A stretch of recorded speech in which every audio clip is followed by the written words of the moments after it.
It's My Nerd World, a Star Wars podcast. Glad you're with the show this week. More comments from Rian Johnson about The Last Jedi.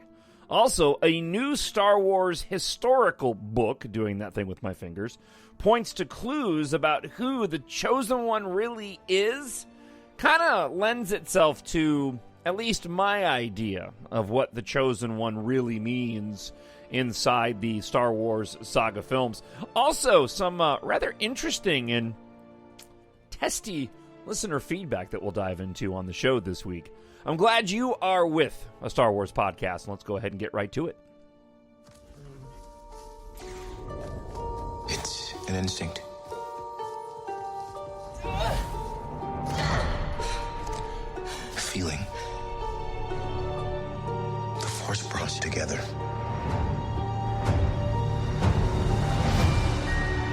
We're not alone. Good people will fight if we lead them. People keep telling me they know me. No one does.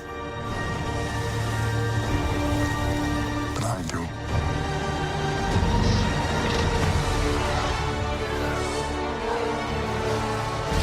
Long have I waited. And now, you're coming together.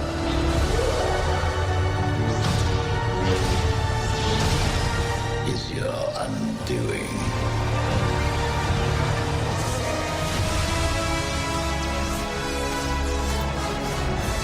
Confronting fear is the destiny of a Jedi.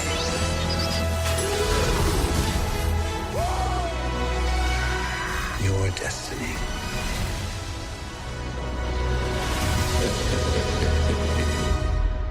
The Force will be with you. Always.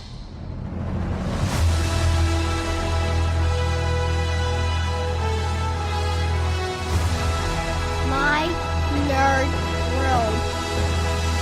It is a Star Wars podcast. I am your host, Jon Justice, here on My Nerd World, and I have my Kylo Ren TIE Whisper Mission Fleet toy in my hand, making it fly around as I speak. Glad you're with the show this week. Looking forward to listener feedback. Somebody didn't like or doesn't like my positive comments about the Rise of Skywalker, so we're gonna dive into that. A lot of interesting listener feedback this week, so we'll get to that at the end of the show. Let's not waste any more time and dive right into the content. Soraya Wilson at Soraya Wilson on Twitter. She sat down with Rian Johnson.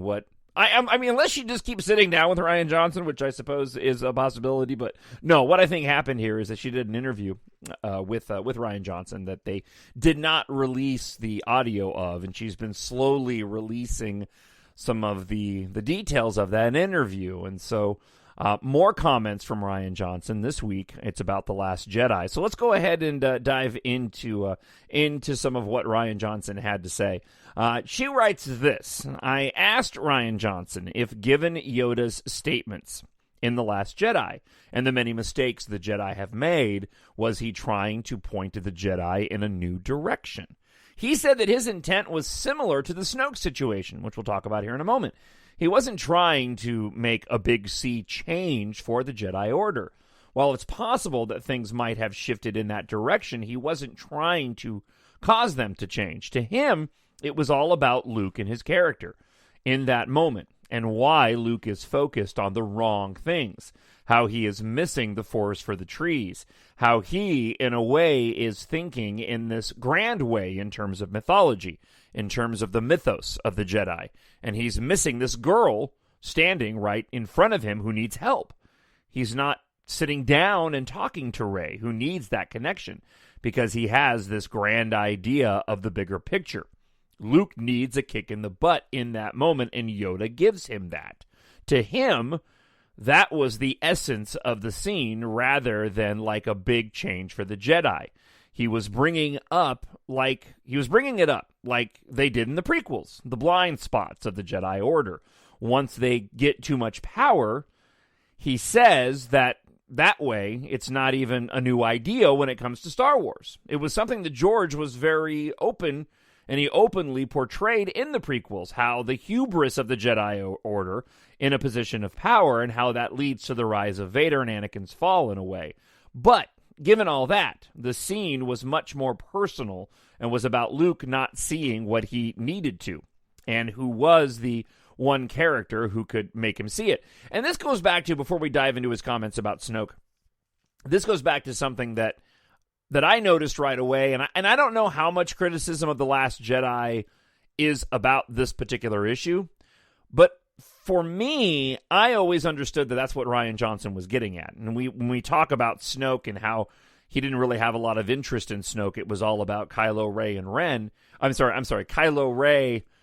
Kylo Ren and Rey. Holy cow, John. It was always about Ben and Rey, right?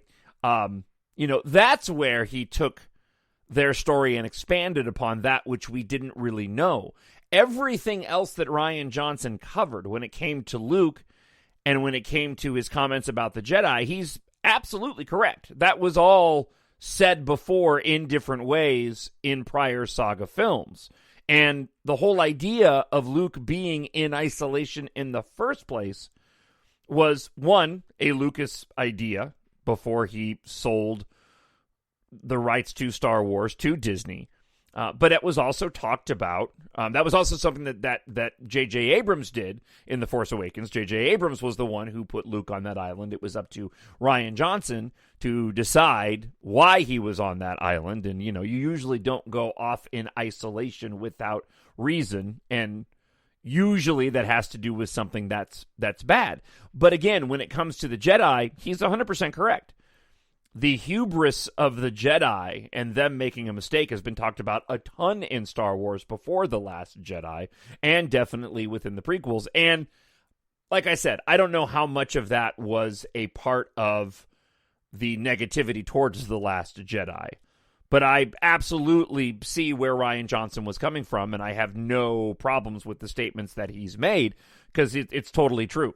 I always saw The Last Jedi as, and the commentary, if you will, the writing of the movie itself and the story that was told, to be more of a reinforcing what had already been said before, just in a sort of a Rian Johnson way.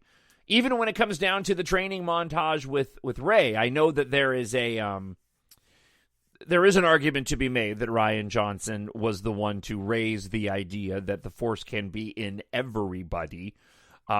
But again, these are themes that were touched upon prior in not just the movies, but also other content.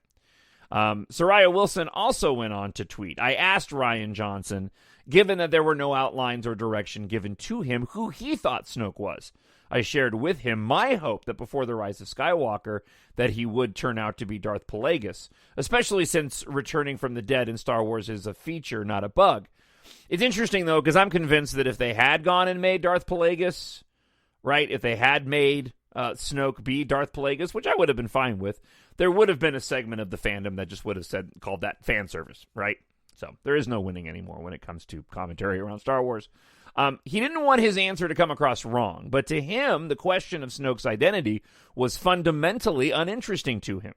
What he was interested in was Kylo. The purpose that Snoke served in the story was entirely in his relationship to Kylo. He said Snoke wasn't this fascinating character that we want to explore and who he is, etc. For him, he was laser honed in on the characters on the table that he needed to push forward in this chapter, which really were Rey, Kylo, Finn, and Poe. Those four, how did he move them to the next step?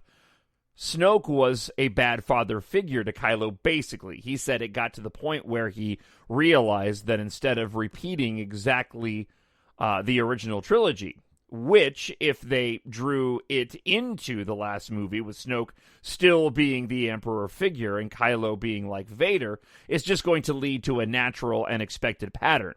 To him, the much more interesting thing was what happens if Kylo ascends.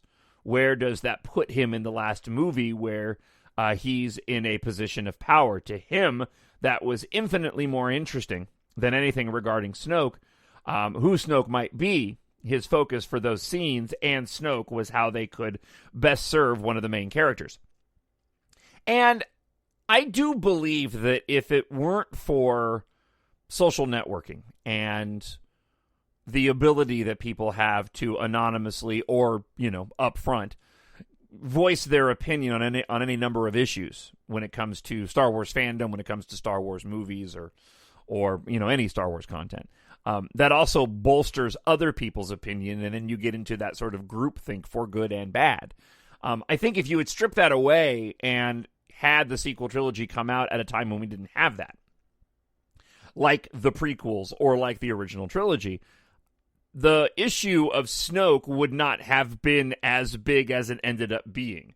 But because The Last Jedi came out and The Force Awakens came out at a time of social networking, and we as fans love to dissect every little minute detail of these films, where before we were doing that one-on-one with individuals, we're now doing that out in the open, and certain views and opinions get bolstered out in the open, right? Sort of in the public square.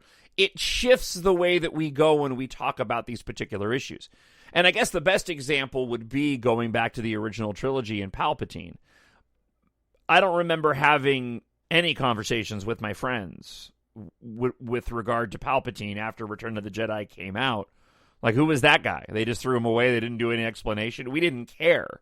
The focus for us was always Luke and Vader and that relationship. I don't remember any conversation or reading articles but again, if you had released Return of the Jedi or the original trilogy now, it would have probably been a completely different ballgame, because people would have been asking, and it would have been bolstered by the ability, as I mentioned, of people to share their thoughts, views, and opinions over and over again, and that groupthink to come into play of, why didn't they give any background on Palpatine? They just brought him in for this last movie after seeing him on a hologram, and he looked completely different. This would have been before the special editions, and then he just gets killed, right?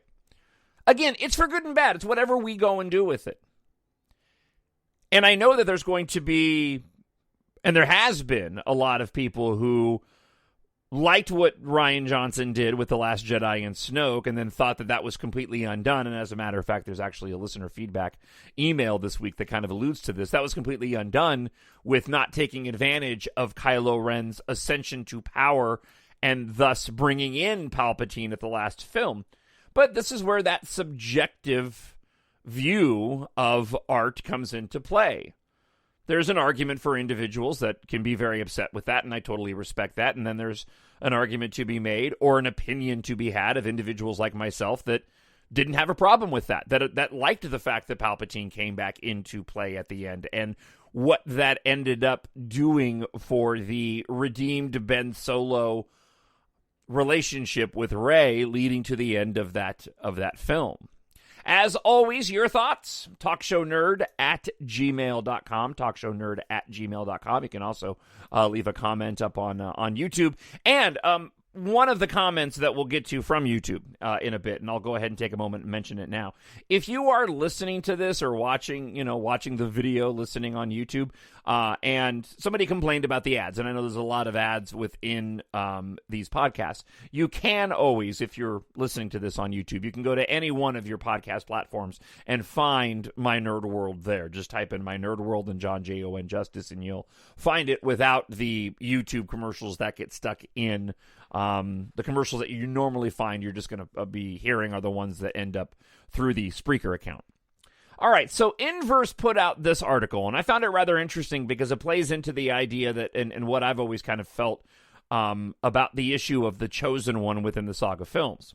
Official new Star Wars book fuels a highly controversial theory about Darth Vader. And this is how the Inverse article goes.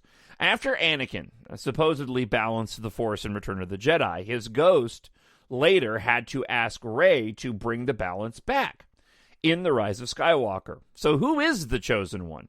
Now, George Lucas says it's Anakin. He's made this comment before. The Rise of Skywalker implies it's Rey. In Rebels, Obi-Wan Kenobi seemed to think it was Luke.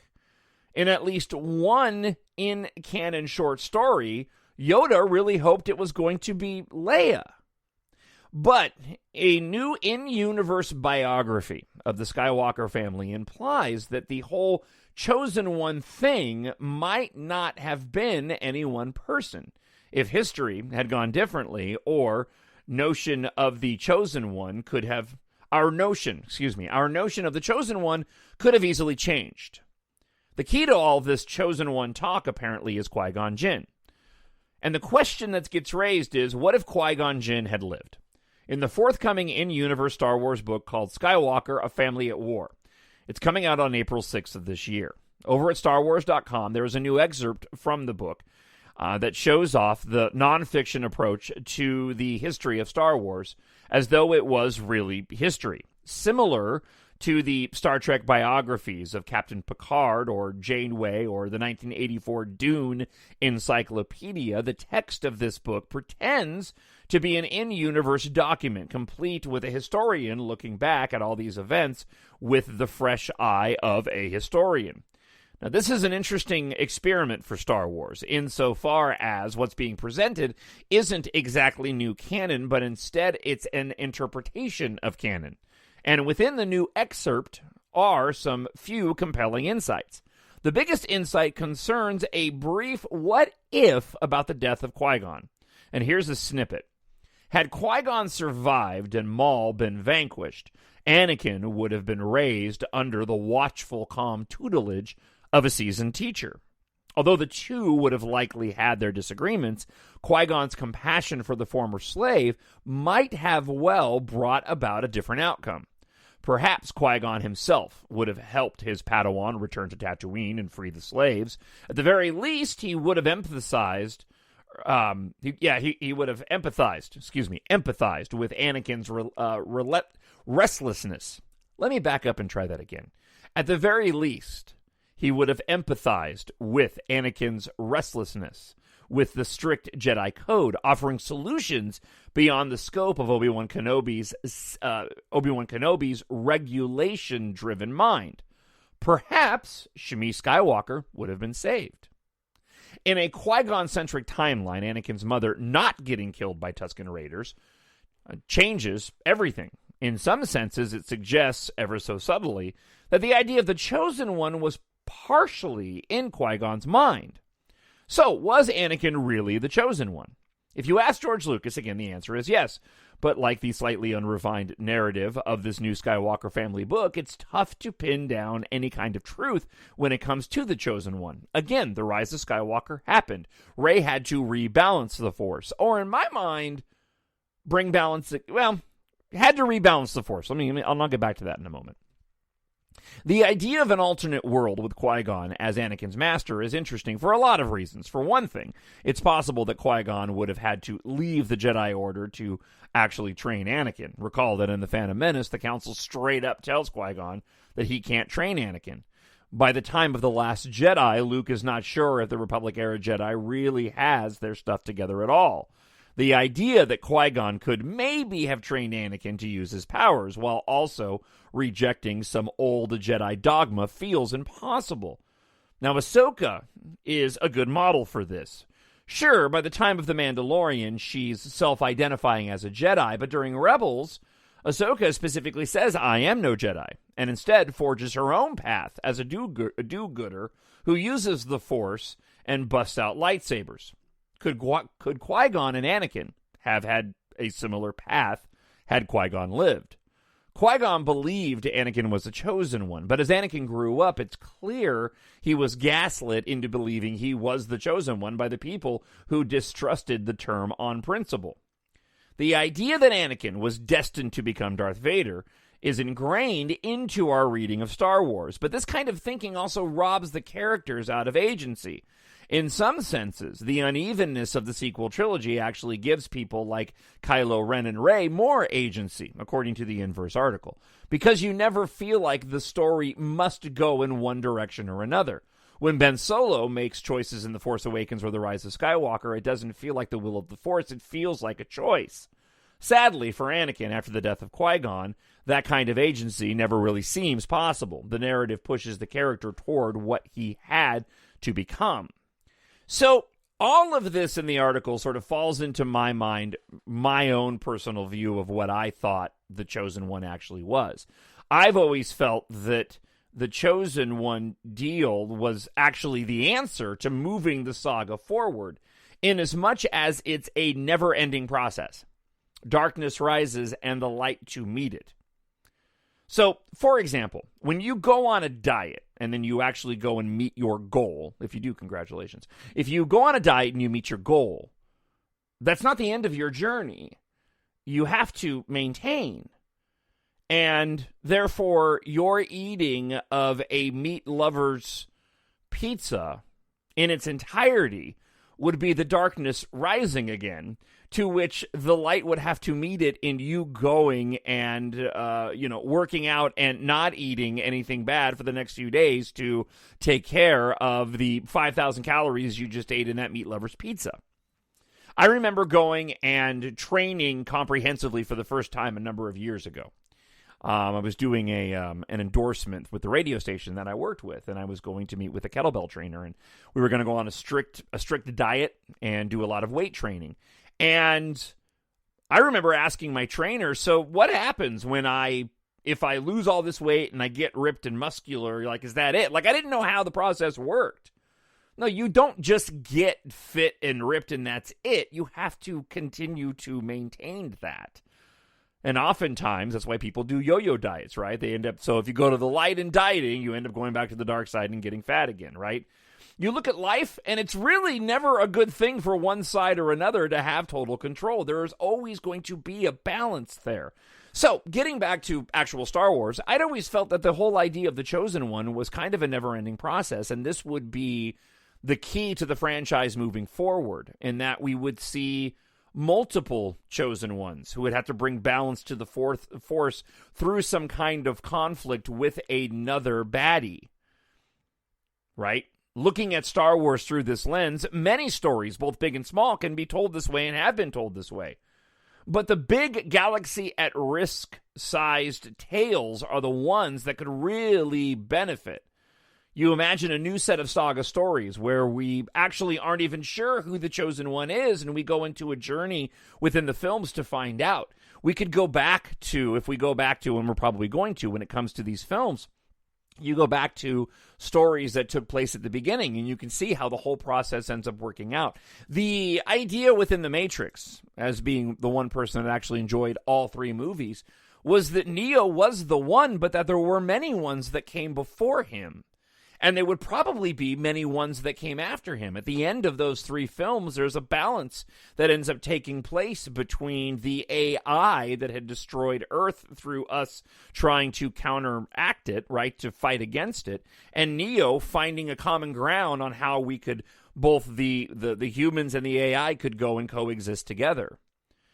So, in a way, as I titled the podcast this week, I always felt that Rey, Luke, and Anakin were all essentially chosen ones in their own right. And that's the way that I always looked at it. There was always going to be, both big and small, a balance shifting within the Force, and having one side or another, right, for too long is going to bring about the other side. Having the Jedi rule and the Force, the light side of the Force reign, is just inviting a dark element to come in and to begin to corrupt that, because there is no utopian fantasy, right? It's just, it doesn't exist. And it usually doesn't exist within storytelling, because that's not any fun, and it doesn't exist in storytelling because it certainly doesn't exist in life either. TalkShowNerd at gmail.com. That is the email address. Of course, you can always leave a comment on YouTube as well. Let's dive into some listener feedback this week. I need someone to show me my place in all this. Emerald Eyes 55 said this. Dude, too many ads for a 30-minute video. I almost turned it off. Yeah, sorry about that. Like I said, go and try to find the podcast on one of your podcasting platforms. But they also said this. I loved The Last Jedi and despised The Rise of Skywalker. The Rise of Skywalker is just a mess in so many ways, both in its production and with its plot. It's not just opinion, it's fact. I disagree, but I'll get to that in a moment. The Last Jedi had its issues, but there's no denying that from an objective standpoint, The Rise of Skywalker blows it out of the water. Getting into the overwhelming flaws would take forever and could fill a book. So he doesn't even provide one.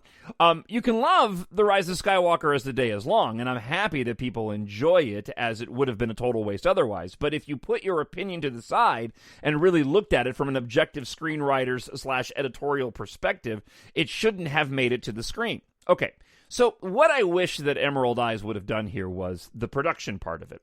Because in my opinion, right, that's really the only place where you can say anything with regard to fact in and criticize. So what I mean by that is, if you have a film where the screen goes, and I'm going to use like extreme examples here, but if you have a film that you're watching and the screen goes black, or the audio drops out, or say you're watching Tenet and it was the director's choice to keep the volume low for artistic purposes, it's not objective to say that movie is hard to hear. No, it is absolutely hard to hear because the director, Christopher Nolan, made the dialogue hard to hear intentionally.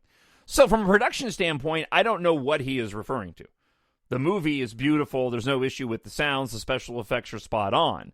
When it comes to the plot, again, unless there's major plot points that get tossed to the wayside and things that are incoherent, which there are not, because the movie does most movies, even bad movies like Tom and Jerry on HBO Max, they are coherent even if I don't like them. So again, we're really back to this. No, it's subjective. So I hope that Emerald Eyes 55 will listen to this podcast and tell me what it is that's fact about the production and plot, because I fail to see where the movie is factually bad in terms of its production. Plot is something that is subjective, right? And this idea from an objective screenwriter's editorial perspective, that's, again, subjective. And most art is. Like, there's even a shot, and probably the most egregious example that pops into my head is the Elizabeth Banks-directed Charlie's Angels most recent reboot. There's a shot in the film where the camera, like, pans over and, like, randomly zooms in on a part of a table that has nothing to do with the film. It's not even like it's an object that carries any significance, right? You could still potentially have a debate that was an artistic move for some reason. The director wanted you to see that. Whereas I would look at that and go, I see no reason for that at all. That in and of itself is still somewhat subjective. So unless you're talking about something that happens to be on a production level that is a blatant mistake, right? Like, I was watching 13 Hours last night, and there's a moment at the end of the film where one of the actors at the end is going to board a transport to leave Libya, and half of his arm had gotten blown off, and they bandaged it up, but there was no way that hand was functional, and yet he's walking on the tarmac, and he's actually that hand is actually grabbing on to a towel that's draped over his body. Okay, that's just not possible. So that is a production mistake. That's not right. That's not something that can be subjective. No, that's a mistake. So hopefully he responds. And because I'd like to hear what about it is a mess as fact, because I don't see that. All right. So Brian Martin asks this. I forgot that this is already answered in your podcast, but do you think some of the creative decisions around the Rise of Skywalker were really reactionary based on the angry fanboy criticism about The Last Jedi? Rose's much sidelined role. After all, the needlessly racist comments said about her and the actress to the point where she was driven off social media, changing Rey from being just a nobody into Palpatine's granddaughter, and having a brief comment about the Holdo maneuvers being mentioned seemed to break so much about the universe for certain fans. All seem to suggest that, again, the Rise of Skywalker decisions were reactionary. I haven't seen any evidence of that. You know, again, we're back down to sort of subjectivity. You could read into changes that were made that may align with fan criticisms, but apart from the actual creators of the movie in and of themselves, J.J. Abrams, Chris Terrio, and others, coming out and directly saying, yes, we made decisions based off of fan criticism, I don't know for sure. For me personally, I don't believe that's the case. Without knowing for sure. My opinion is I do not believe that there were decisions made in the film specifically to allay fan criticisms or directly responsible for fan choices. But that's just me personally, right? All right, let's move over to a friend of the show. And you're all friends of the show. Well, maybe not Emerald Eyes. I don't know yet. We'll see if he responds. Owen Dowd says this. It's all subjective. People that say The Rise of Skywalker is objectively bad or a mess aren't getting that art and film are innately not objective. The writers make what they want to make. It's like when they say Marvel is better than DC. I personally like Marvel comics and stories more, but they are both just different. There's no such thing as objectively bad writing or filmmaking. It's just different opinions.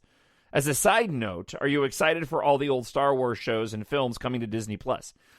Thank you, Owen. I should have followed up Emerald Eyes 55's comment with yours. And yes, I am. And I own both of the DVDs for the Genndy Tartakovsky Clone Wars cartoons. But what I'm really excited to see, along with the Ewok movies coming to Disney+. For those that don't know, they're going to be releasing a bunch of old Star Wars content on Disney+, and that includes the Genndy Tartakovsky 2-series Clone Wars shorts, which are just amazing, and also some of the Ewok films. I'm hoping those are in HD. My Blu-rays aren't bad, and you're talking about 2D animation as it is. But that being said, I would love to watch the Genndy Tartakovsky ones being in HD. So yes, I am very excited about that. All right. Friend of the show, Irene Davis, says this. I, too, base my enjoyment on how it makes me feel, as Brennan Marr from Page Turner's They Were Not has said. On an emotional level, love The Rise of Skywalker. All right. Thank you, Irene. And lastly this week, a friend of the show, Miranda, has got a lot of points, and we're going to kind of deviate from Star Wars here for a bit, and I saved this, obviously, for the end. And she writes this. In light of recent events again to a part of the fandom that has some drama right now with the fandom menace that for whatever reason the other day are on a rampage. Yeah, I didn't see any of this, so maybe somebody will have to write me and clue me in. I saw some Reylos taking to Twitter and leaving Twitter because there was some negativity going around, but honestly, I didn't go looking to see in detail what the controversies were. They've been on a rampage, especially with whatever Zack Snyder is saying.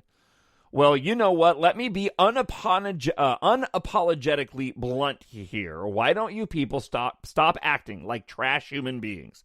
Why don't you all stop being so petty and pathetic and act like a bunch of self-absorbed, right, bullies? Let's be honest here. This was never about movies. This was never about a space fantasy in any of their daily rants and clickbait fodder. If you don't like being criticized at what people are saying about you, why don't you check yourselves? It's one thing if you act like this online and get away with it, but out in the real world, once it fully opens, you're in for a rude awakening and a reality check. Now, Miranda goes on to say, and one more thing for the fandom. Stick your b-hole menace, right, your geeks and gamers, comic pro artists, and all the other buttheads there. Leave the Reylo community alone. Leave my Reylo friends alone. Sighs. I'll be honest, I sometimes criticize the Reylo community for the way that some of them have been acting after the Rise of Skywalker, but there's a difference between being constructively criticizing, which I do admittedly only because I care, and yes, there can be toxic people there too, I call out when it matters, but randomly going after just to talk about them because you think they're all weirdos or communists for some reason, or that all of them are SJWs. What purpose does that serve? It's just going after the people for the sake of it. Sorry, I have to get that off my chest. Even though I can't stand the way they have been after Episode 9, but just so blatantly, mockingly random because it makes some of these jerks feel good makes no sense. Yeah, it really is frustrating, Miranda, and I'm glad that you had the opportunity to vent, because sometimes that's a good thing. It really is frustrating that continues to go on, and unfortunately, it's honestly just going to be the nature of fandoms from now moving forward. And you can see the same thing has happened in politics, because they're both subject to the same problems when it comes to social networking and the ability that people have just to shotgun their views all over the place. So, you take every situation as it comes, criticize where it's warranted, ignore where it's warranted, and move on and enjoy the stuff that you love, and hopefully not let it affect you too much. All right, that wraps up the show again this week. Thanks so much for checking out my Nerd World of Star Wars podcast. As always, if you want to support the show, I don't have a Patreon, but I do write science fiction space opera novels. And my most recent book, EMBARK Book 5, The Rocket Queen, is available in ebook and paperback now if you go to Amazon.com. You can get all the details about all of my science fiction adventures, books 1 through 5, with 6 and 7 coming later this year, by going to mynerdworld.net. So if you want to support the show, go pick yourself up a copy of my stories in ebook, paperback, or audiobook. The audiobook for Book 5, The Rocket Queen, is on the way. I'm still in the editing process, and that takes quite a bit of time, especially when you have a full-time job and a Star Wars podcast that you do on a weekly basis. Again, mynerdworld.net, or go to Amazon.com and search for Jon, Jon Justice. You can find me on Twitter at @MyNerdWorld, or at Jon Jon Justice. Also, respectively, on Facebook and Instagram as well. Jon Jon Justice. On Instagram, it's the Jon Justice. So, have yourself a fantastic week. Hope you enjoyed the show, and I will talk to you again real soon. The Force will be with you, always. My Nerd World.